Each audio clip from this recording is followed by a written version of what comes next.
दर्शकों, 14 जनवरी 2023 को सूर्य धनु राशि से मकर राशि में प्रवेश करेंगे, जिसे मकर संक्रांति कहते हैं। सूर्य यहाँ से उत्तरायण हो जाएंगे। कुल मिला के 12 संक्रांतियाँ होती है। जब भी सूर्य एक दूसरी राशि में प्रवेश करते हैं उसको संक्रांति कहते हैं, लेकिन मकर संक्रांति का महत्व सबसे बड़ा है। हरे कृष्णा दर्शकों, मैं आचार्य पूजा आपको वैदिक एस्ट्रोकेज में स्वागत करती हूँ। जैसे मैंने आपको बताया कि वर्ष में 12 संक्रांतियाँ होती हैं और प्रत्येक संक्रांति के अलग अलग राशि अनुसार नाम है, लेकिन मकर संक्रांति का महत्व सबसे अधिक है। वर्ष को 2 भाग में विभाजित किया गया है, जिसे उत्तरायण और दक्षिणायन कहते हैं।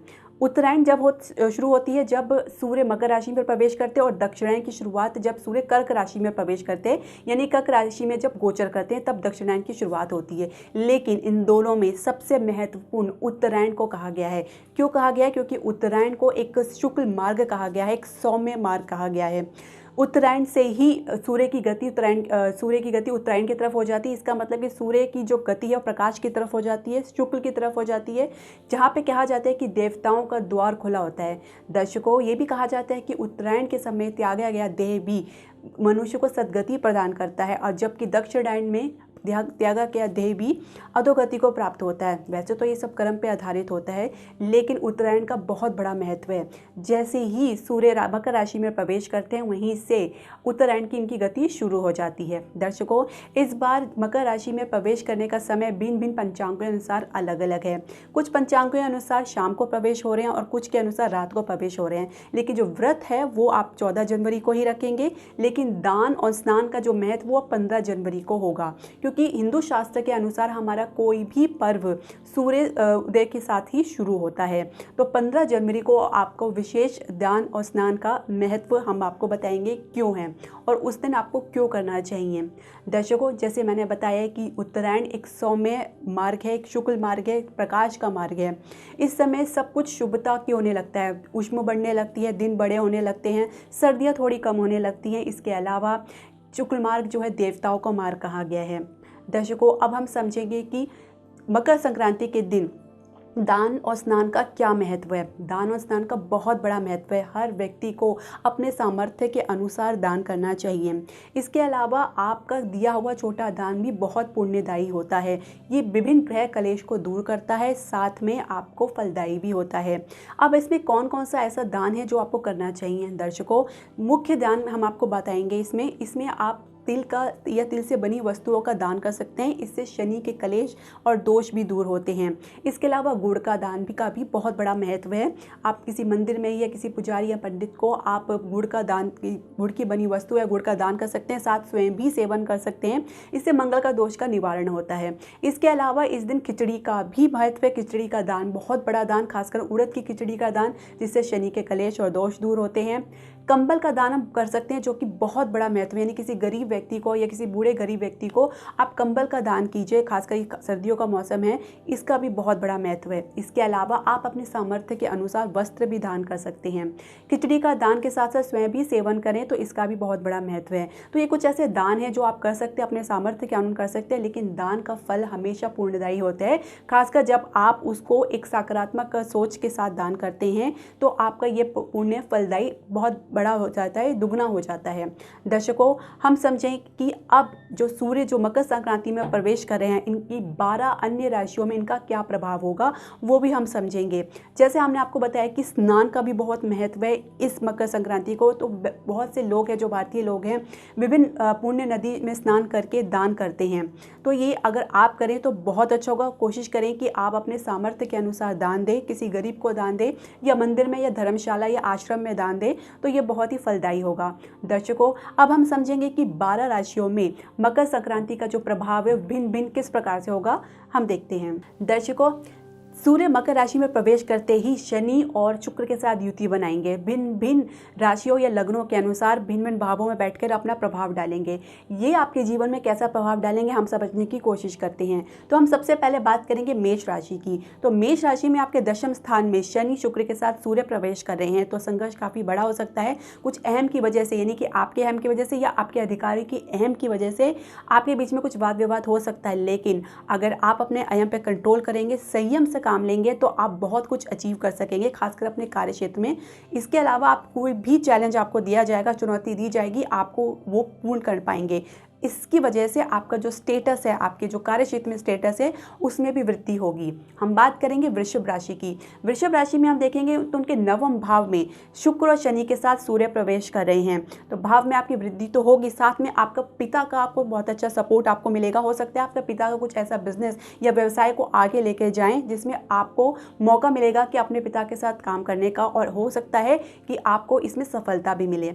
हम बात करेंगे मिथुन राशि की। तो मिथुन राशि में हम देख रहे हैं अष्टम भाव में सूर्य शनि के साथ शुक्र और भी युक्ति बना के अष्टम भाव में प्रवेश कर रहे हैं, लेकिन ये भाव थोड़ा त्रिक भाव है, थोड़ा खराब भाव माना जाता है, लेकिन फिर भी सूर्य का यहाँ पे होना आपकी हीलिंग पावर को, आपकी स्पिरिचुअल यानी आध्यात्मिक शक्ति को भी दर्शाता है। इसके अलावा दर्शकों, आप अपने वाहन का सावधानीपूर्वक चलाएं, चोट आदि का भय हो सकता है, और अपने स्वास्थ्य का विशेष ध्यान रखें, खासकर हड्डियों संबंधी समस्या या पैरों से संबंधित समस्या आपको हो सकती है। इसके अलावा जिनको शुगर की प्रॉब्लम है वो भी इसका विशेष ध्यान रखें, पिता के सेहत का ध्यान रखें। हम बात करेंगे कर्क राशि की। तो कर्क राशि में ये सप्तम भाव में युति बनने जा रही है, शनि के साथ शुक्र के साथ सूर्य प्रवेश कर रहे हैं सप्तम भाव में। तो हो सकता है कि जो विवाहित संपत्ति है उनके आपस में जो रिलेशनशिप है उसमें थोड़े वाद विवाद या अपनी अहम के कारण या ईगो के कारण कुछ ऐसे टेंशन हो जाए जिसकी वजह से आपका मूड खराब हो, लेकिन इसका आपको विशेष ध्यान रखना होगा। व्यवसाय में आप अपने संयम से काम लें, कोई भी नया इन्वेस्टमेंट सोच समझ कर करें, किसी भी निर्णय को या अन्य साझेदारी या पार्टनर के साथ अपने ईगो के कारण रिलेशनशिप खराब ना करें। हम बात करेंगे सिंह राशि की। तो सिंह राशि में ये युति छठे भाव में बन रही है, जहाँ पे शनि शुक्र पहले से ही मौजूद है, जहाँ पे सूर्य इनको ज्वाइन करेंगे, इनके साथ युति बनाएंगे। तो छठे भाव में देखें तो हो सकता है कि आपको कुछ तेज़ बुखार की कुछ समस्या हो जाए, जिसकी वजह से आपके बोन्स में रिलेटेड कुछ प्रॉब्लम हो जाए, तो अपनी सेहत का विशेष ध्यान रखें। इसके अलावा आप अपनी जॉब में कुछ तरक्की पाएंगे। जो जॉब सर्च करें या नई नौकरी सर्च करें उनको भी नई नौकरी मिलने की पूरी संभावना है। इसके अलावा आप देखेंगे कि आपके जो दुश्मन है आपको कुछ हानि पहुंचाने की कोशिश करेंगे, लेकिन वो भी असफल रहेंगे। बात करेंगे कन्या राशि की। तो कन्या राशि की ये युति पंचम भाव में बननी, जहाँ पे शनि शुक्र पहले से मौजूद हैं और वहाँ पे सूर्य की एंट्री होगी। तो सूर्य के साथ ये तीनों युति बनाकर आप मकर संक्रांति में आएंगे। तो इसलिए हम देखेंगे कि जो पंचम भाव है इससे जो आपको संतान के प्रति आपकी चिंता थोड़ी बनी रहेगी, जिसकी वजह से आपको मानसिक कलेश हो सकता है, लेकिन ये भी कारण है कि संतान की कुछ ऐसी अचीवमेंट की वजह से आपको प्राउड फील हो। इसके अलावा थोड़ा संघर्ष आप देख सकते हैं, विद्यार्थियों को जीवन में थोड़ा लंबी मेहनत और संघर्ष देखने को मिल सकता है। पिता के साथ संबंध थोड़े खराब हो सकते हैं, इसलिए वाद विवाद से बचें। इसके अलावा कुल मिला के आपके लिए ये युति बहुत ही फ़ायदेमंद रहने वाली है। जो हायर एजुकेशन के लिए ट्राई कर रहे हैं, जो उच्च शिक्षा के लिए प्रयासरत है, उनको भी सक्सेस या सफलता मिलेगी। हम बात करेंगे तुला राशि। तो तुला राशि की हम बात करें तो ये युति उनके चतुर्थ भाव यानी सुख के स्थान पे बनने जा रही है। परिवार में थोड़ा माहौल टेंस हो सकता है। इसके अलावा पिता से कुछ वाद विवाद की वजह से आपस के रिश्ते थोड़े से टेंस या खराब हो सकते हैं, तो इसका आप थोड़ा ध्यान रखें। इसके अलावा हो सकता है कि आप किसी नए प्रोजेक्ट या कई नए मकान के में अपना इन्वेस्टमेंट करें या कुछ नया वाहन इत्यादि को भी खरीदने की योजना बनाएं। इसके अलावा कार्य क्षेत्र में भी माहौल काफ़ी गर्म रहेगा, काफ़ी चुनौती या संघर्ष आपको देखने को मिल सकता है, इसका आप विशेष ध्यान रखें। बात करेंगे हमारी वृश्चिक राशि की। तो वृश्चिक राशि में देखो तो युति उनके पराक्रम भाव यानी तृतीय भाव में बन रही है, तो आप छोटी मोटी यात्राएं भी देखने को मिल सकती है। पिता के साथ अपनी बाहर भी जा सकते हैं। इसके अलावा आपके पराक्रम में बहुत अच्छी वृद्धि होने वाली है। कुछ ऐसे चैलेंजेस आप एक्सेप्ट करेंगे जिसमें आपको सफलता भी मिलेगी। भाग्य का पूरा साथ आपको मिलेगा, पिता का पूरा सपोर्ट आपको मिलेगा। बात करेंगे हम धनु राशि की। तो धनु राशि में ये जो युति है वह द्वितीय स्थान में बननी है, जहाँ पे शनि और शुक्र पहले से ही है। सूर्य वहाँ पे मकर संक्रांति में प्रवेश करेंगे, तो जिसमें आप अपने वाणी पे कंट्रोल करके चलें, जिसकी वजह से आपके परिवार के साथ संबंध थोड़े से खराब हो सकते हैं, इसका विशेष ध्यान रखिए। इसके अलावा आप अपने अहम पे कंट्रोल करेंगे तो आप देखेंगे कि आपका जो संबंध है परिवार के साथ काफ़ी अच्छा रहेगा, और इसके अलावा उनका सपोर्ट भी आपको देखने को मिलेगा। हो सकता है कि आपको परिवार से संबंधित कुछ ऐसे कार्य करने मिले जिसमें आपको व्यवसाय हो, जैसे में आपको लाभ हो। इसके अलावा आपका भाग्य का पूरा सपोर्ट आपको मिलेगा, पिता से आपको पूरा सपोर्ट मिलेगा। पिता की थोड़ी सेहत का थोड़ा सा आप ध्यान रखिए। हम बात करेंगे हमारी मकर राशि की, जिसकी लगन में ही शनि और शुक्र विराजमान होंगे, जहाँ पे सूर्य प्रवेश करेंगे, यानी कि आपके लगन में ही युति बनने जा रही है। तो कुछ ऐसे ईगो और अहम आपकी वजह से आपको लगेगा कि आपने जो भी निर्णय लिया है वो सही है, लेकिन आपको हर निर्णय सोच समझकर उसके हानि और लाभ को ध्यान में रखकर लेना चाहिए।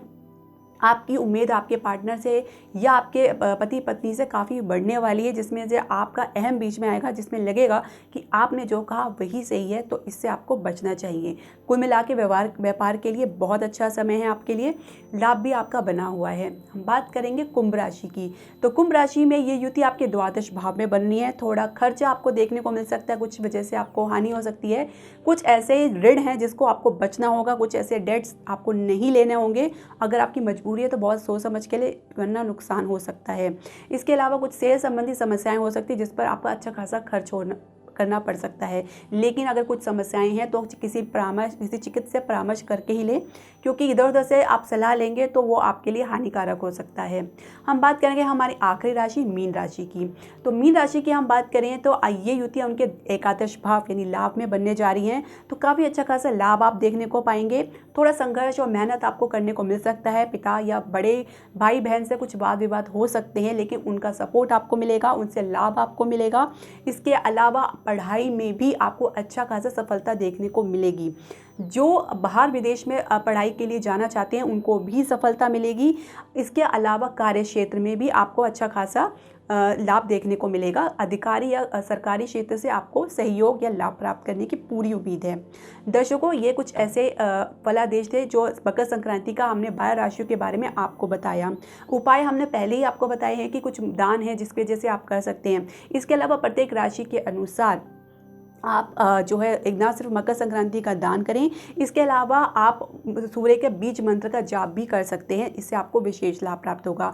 साथ ही जिसमें सूर्य पीड़ित हैं तो आप उनके लिए सूर्य आदित्य हृदय स्त्रोत का पाठ भी करें। साथ ही नहाने के बाद सुबह सूर्य को अर्घ्य दें यानी जल दें, तो इससे भी आपको लाभ होगा। दर्शकों, आपके जो भी सुझाव, प्रश्न या सजेशन है आप हमारे कमेंट बॉक्स में ज़रूर डालें। इसके अलावा आप हमारे चैनल को लाइक, शेयर और सब्सक्राइब करें। और हाँ, अगर आप चाहते हैं कि हम आपकी कुंडली का विश्लेषण करें तो आप नीचे दिए गए व्हाट्सएप नंबर पर हमें ज़रूर कॉन्टैक्ट करें। हरे कृष्णा।